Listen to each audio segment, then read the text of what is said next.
My goal has been, for the better part of the last decade, is I'm trying to help people do their best work ever. We all have that person in our lives who seems to be connected to everyone. You know, that person with the perfect elevator pitch, that person who knows how to work a room, that person who's the quintessential networker. Don't you just hate them? My goal in all of my work is to get good ideas, evidence-based ideas, out of the ivory tower and get them into the corner office, wherever work gets done. The most potent human motivator, do you know what it is? It's progress. The ability to feel that I'm making progress on a job, the ability to feel that I'm making progress on my overall career, the ability to feel that I'm part of an organization that's moving forward. Every single day, there's a new study published. And so I am trying to learn and then put out the lessons from that. For the past several years, I've been studying the corporate and entrepreneurial leaders who question the conventional wisdom about how to run a company. When we show up to take the stage, it's not 55 minutes that were pre-rehearsed before. It is, what is the current state of the research? What is the current state of what we know about this issue? And I've spent the last several years searching the world of network science to look at what are the things that are universally true about networks. In one study, participants were asked about a time where they had to reach out and make a new professional connection. And the participants who had to do that were more likely to experience subconscious thoughts of getting clean. So translate, networking makes us feel dirty. So I spent 6 years as a full-time business school professor. And the thing that I learned to love, I call it the eyes moment. When the insight is delivered, the takeaway is there, and people just get it. The thing we forget in business school a lot, we forget that every organization is a group of humans trying to do something. And as long as you have that, you're gonna have human issues, and you're gonna have human solutions. So there's a lot of great researchers, business school professors out there, and there's a lot of great storytellers. But what I think most audiences need is both. They need to understand the research. They need to understand this is what we know about how humans work. But they need an example, a story that makes it easier to remember. And then they need, and this is something I think you only get, truthfully, I got from my years working with undergrad business students. When you get the do these 2 or 3 things afterwards in order to make that change in your life or in your work, that's when you really have an effective combination. So try this. Make a list of 4 or 5 people you haven't talked to in a while. Scroll all the way down to the bottom of your friend list on Facebook and reach back out to those people. You don't have to have an agenda. In fact, that's what makes it awkward. Just reach out and see where the conversation goes. You'd be amazed. My favorite thing in the world is when someone comes back to me and they say, you know, I remember the story of, and it could be the story of a person that we talked about in the talk. It could be, I remember you told me that this company and how they do things. And you know, what I know is that I chose that story because it's in line with the science, that they probably don't remember how the study was conducted. But if they remember that story and then they remember the takeaway, the behavior change, then I've done my job, and that I know the change has lasted longer than just that 60-minute keynote. Great leaders don't innovate the product, they innovate the factory. What are you going to do moving forward to innovate your own individual factories? What makes some teams, some companies more innovative than others? What makes some teams more productive than others? What makes some teams win more often than others? What makes some teams more engaging than others? In the world that I inhabit, so I'm an organizational psychologist by training, I'm a recovering academic. I was a full-time business school professor for the better part of a decade. And in the world that I exist in, we have really 2 answers historically to those questions. You probably thought of these answers a little bit as well. The first answer we have to this question is usually it's actually where most people go, thinking about what makes teams more successful than others. Most teams go to talent. Right? Do they go to this idea, okay, if we just get more talented people, right, we can have a better team. We get star players, right? Pick your sport. There is a team whose entire strategy, right, is to blow out the budget and acquire as many star players as possible. And then pick your sport. That team loses more often than not to other teams. It's a little confusing, isn't it? And it turns out there's a reason for that in research. The reason is that talent isn't portable. It's not portable the way we think it is.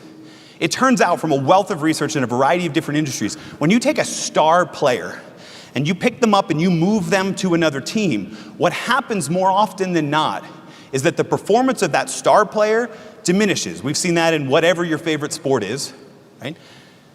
But it turns out that the performance of their teammates diminishes as well.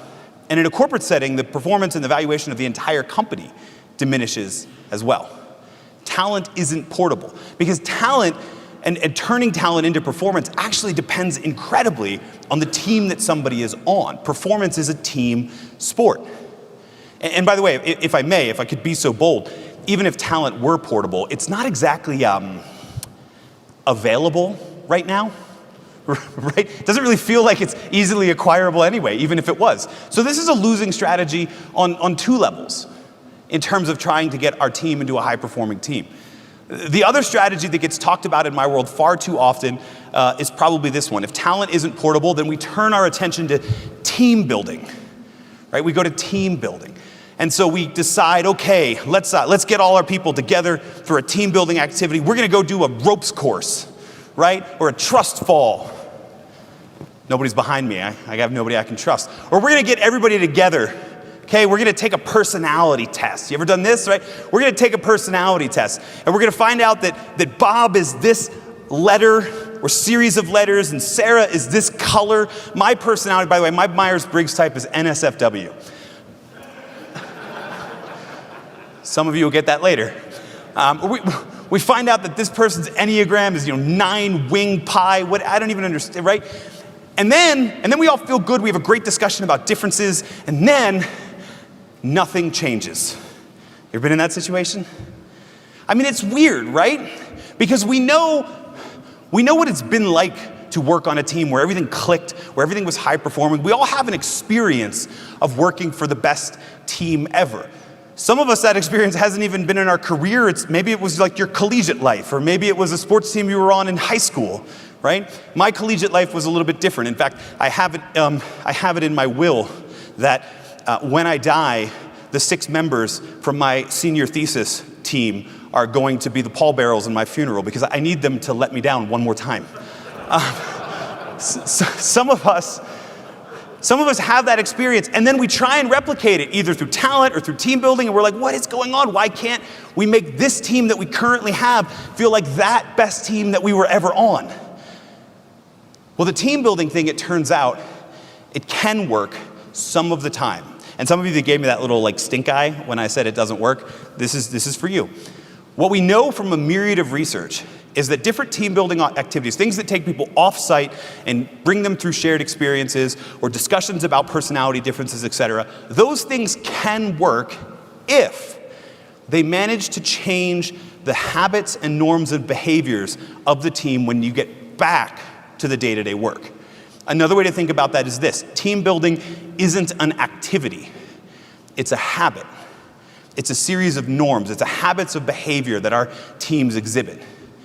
And it turns out we actually already have a word for habits and norms and teams of behavior. We already have a word for that. These two talked about it earlier. We call that word culture. So today I'm going to talk to you about John's 3, no, they're not John's, but they're pretty good. We have a word for it, it's culture. And so today what I want to talk to you about is what the research says about a culture of a high-performing team. Because it turns out they're all actually pretty similar. That when you look at high-performing teams across a variety of industries, in sporting endeavors, and in private endeavors, in military, and even in nonprofit and government work, when you look at teams that outperform their peers, they all have a culture that looks kind of the same. And that culture is marked by 3 elements, 3 cultural dimensions, 3 cultural personalities. Thank you for taking a picture. It's just a triangle, though. There are better slides you can take a picture of later, but it's a good triangle. I got it. I didn't need a graphic designer. I made that triangle myself. So cultures on high-performing teams are marked by 3 elements: a sense of common understanding, a sense of psychological safety, and a sense of pro-social purpose. The members of the team have these 3 things going on in their norms of behavior, in their mentality, in their approach to work. Common understanding, psychological safety, pro-social purpose. Now you know why I told you earlier I'm a business school professor. Those are really academic sounding terms, aren't they? So what I want to do in the time that we have together is I want to define those terms for each one. I want to tell you why they're so important, And then I want to do what most professors don't do. I want to give you some practical applications that you can do today or tomorrow. You know what, actually, I'll tell you what, Monday. I'll give all of you the weekend off. When you get done with these, when you get over the hangover from the party, etc., find something to change out of from that plaid, and then we'll get to work on building these. So I want to do that. Does that work for you? All right. So let's start with this. Common understanding. What is common understanding? Well, this is an academic term for this is the extent to which team members have a commonly held perspective on the team's expertise, assigned tasks, context, preferences. Yeah, this is a definitional slide. This is actually a good one to take a picture of, so that's cool. What does this mean? Well, this is a term that was sort of modified from a body of research by a brilliant woman named Martine Haas. And Martine Haas studied teams in a variety of different formats, and she came up with this idea of common understanding or shared understanding. We might think of this as two elements, not just one. So common understanding on the first part of it, team's expertise, assigned task, context, we might call this clarity. I know what my role is, I know what your role is, and I know how our roles fit together. I have an understanding of my roles, my responsibilities, but also yours. I have an understanding of what the deliverables are. I understand the NAT chart. I got it all down, right? I know how all of the pieces fit together. That's clarity. But what Martine Haas found was that that was only half the picture. The other half is this context and preferences piece that we might call, if that's clarity, we might call this empathy. That I understand more about you than just what your job description is and whether or not you're doing it or not. I understand who you are as a human. I understand your background. I understand your strengths and weaknesses. Empathy is, I think, what we're trying to get at with these little personality tests and those sort of things, but it can become deeper than that, and you usually don't have to pay a lot of money to testing companies, which is like double win, right? We might call it empathy. Think about this just in the context and preferences piece, just in the empathy piece, right? Different people have different preferences. You don't have to have, think about the very first time you got a work-related email address. For some of you, that was we can't even say how long ago, right? For some of you, I don't know, maybe that was a week ago. You don't have to have one for very long before you realize that different people use this tool differently, don't they? They have different preferences about how to use it. Some people are what we might call email novelists. You know the types? 4 or 5 paragraphs long. They remember how to construct a 5-paragraph essay from 10th grade, right? So they've got a thesis statement at the top, and then they've got 3 supporting points, and then a conclusion, right? And then other people, they're not novelists. They're more like email poets. They write in haiku. Sounds good. You know what I'm talking about? The people whose signature line is longer than the emails they compose. And some of them are really vague. You ever gotten that email? Maybe you sent this email of we need to talk. What does that even mean?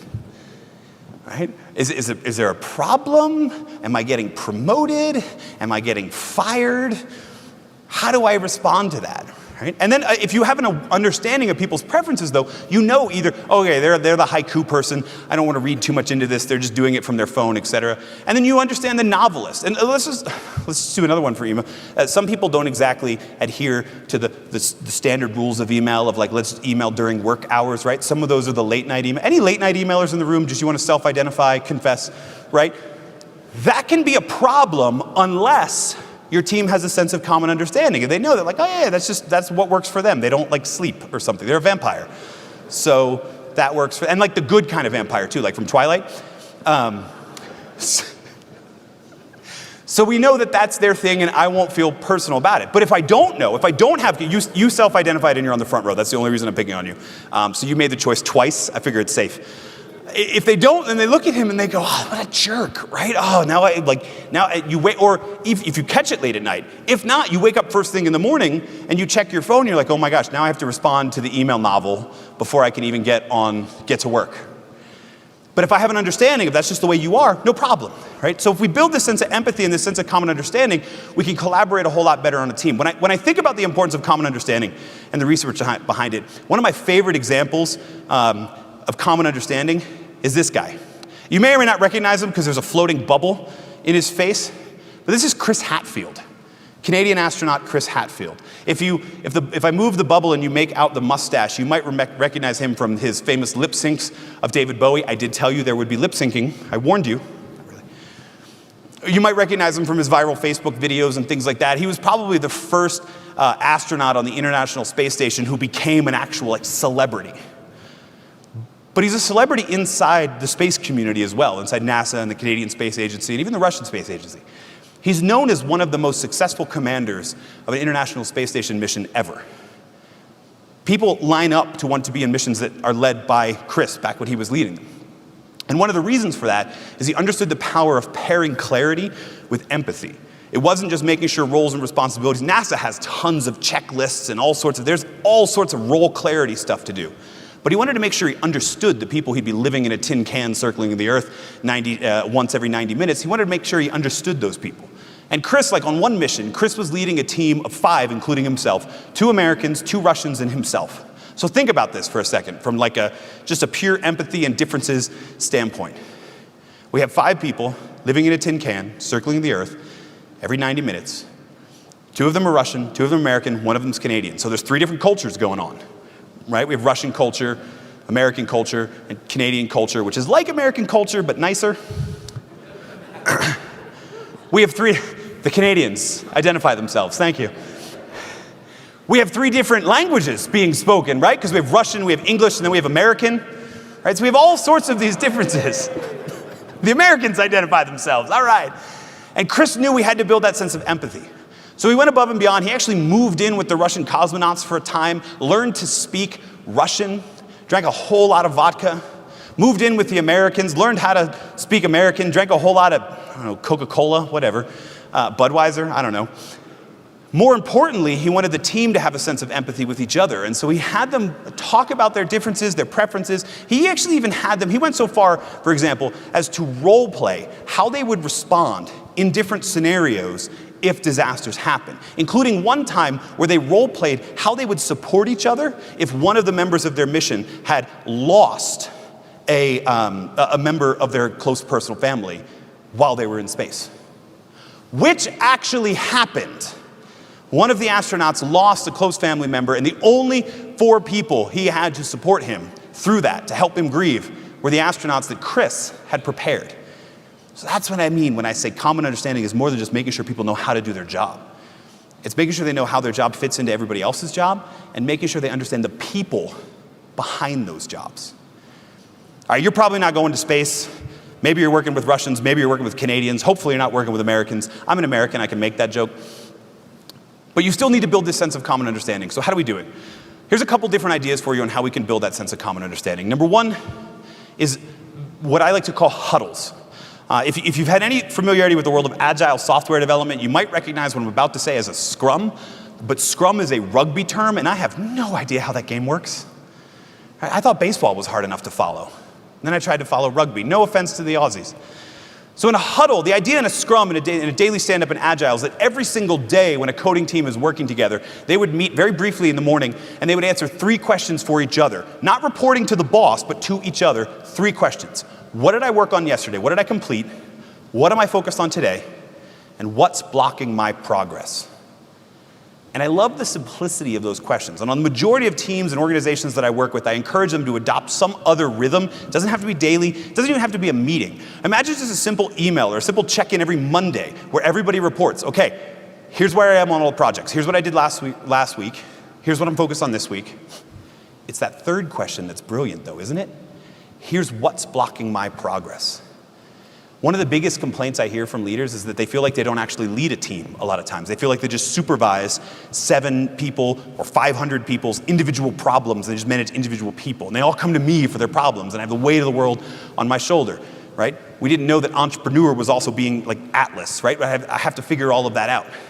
Well, one of the best ways we can do that, one of the best ways we can counteract that, get the team feeling like a team again, is to help them work out loud. And the easiest way to work out loud is to actually be broadcasting when you need help, when people on your team need help. But let's be honest, we don't like to ask for help, do we? And I'm talking to more than just the Americans here. We don't like to ask for help, because we feel like maybe it's admitting we're failing.